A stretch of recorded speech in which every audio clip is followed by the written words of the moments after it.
অসমৰ স্বাস্থ্য আৰু পৰিয়াল কল্যাণ চিকিৎসা শিক্ষা আৰু গৱেষণা বিভাগৰ মাননীয় মন্ত্ৰী শ্ৰী অশোক সিংহালে আজি চৰাইদেউ আৰু শিৱসাগৰ জিলাৰ ব্ৰহ্মাকান্তৰ অঞ্চলৰ বান সাহায্য শিবিৰ আৰু স্বাস্থ্য প্ৰতিষ্ঠানসমূহৰ পৰিদৰ্শন কৰি বানপীড়িত লোকসকলৰ স্বাস্থ্যৰ বুজ লোৱাৰ লগতে চলি থকা স্বাস্থ্যসেৱা উদ্ধাৰ আৰু সাহায্য ব্যৱস্থাৰ বিস্তৃত পৰ্যালোচনা কৰে। পৰিদৰ্শনৰ আৰম্ভণিতে মন্ত্ৰীগৰাকীয়ে চৰাইদেউ জিলাৰ ১ নং পৰচনি হাবি বান সাহায্য শিবিৰ পৰিদৰ্শন কৰি আশ্ৰয় গ্ৰহণ কৰা বানপীড়িত লোকসকলৰ সৈতে মত বিনিময় কৰে। তেওঁ শিবিৰত স্বাস্থ্য বিভাগে আগবঢ়াই থকা চিকিৎসা সেৱা, ঔষধ বিতৰণ, ৰোগ প্ৰতিৰোধমূলক ব্যৱস্থা আৰু স্বাস্থ্যকৰ্মীসকলৰ কৰ্ম তৎপৰতাৰ বুজ লয়।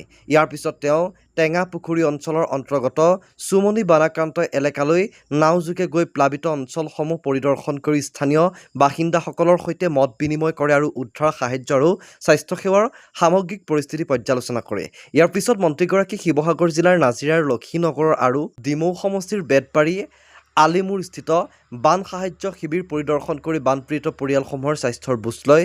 শিবিৰসমূহত চিকিৎসা দলসমূহে আগবঢ়াই থকা স্বাস্থ্যসেৱা, ঔষধৰ উপলব্ধতা, বিশুদ্ধ খোৱা পানী, অনাময় ব্যৱস্থা আৰু ৰোগ প্ৰতিৰোধমূলক ব্যৱস্থাসমূহ বিষয়ে খবৰ লোৱাত লগতে বানপীড়িত লোকসকলৰ সৈতে মত বিনিময় কৰে।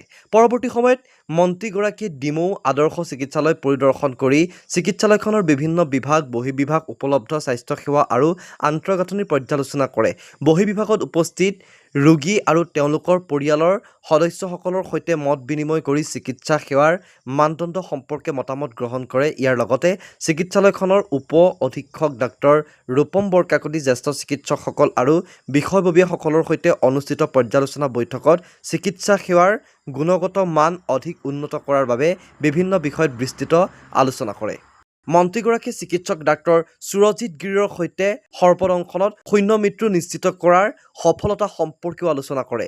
লগতে চিকিৎসালয়খনৰ বিভিন্ন অভাৱ, অভিযোগ আৰু প্ৰয়োজনীয় আন্তঃগাঁথনি উন্নয়নৰ বিষয়েও বুজ লয়। এই ক্ষেত্ৰত প্ৰয়োজনীয় ব্যৱস্থা অতি শীঘ্ৰেই গ্ৰহণ কৰি সমস্যা সমাধানৰ বাবে চৰকাৰ প্ৰতিশ্ৰুতিবদ্ধ বুলি তেওঁ আশ্বাস প্ৰদান কৰে।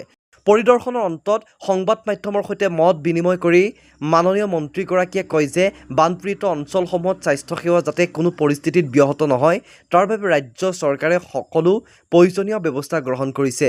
চিকিৎসক, স্বাস্থ্যকৰ্মী, মোবাইল মেডিকেল টিম, প্ৰয়োজনীয় ঔষধ আৰু অন্যান্য স্বাস্থ্য সামগ্ৰী পৰ্যাপ্ত পৰিমাণে উপলব্ধ ৰখা হৈছে আৰু বান পৰিস্থিতি স্বাভাৱিক নোহোৱালৈকে এই ব্যৱস্থা অব্যাহত থাকিব।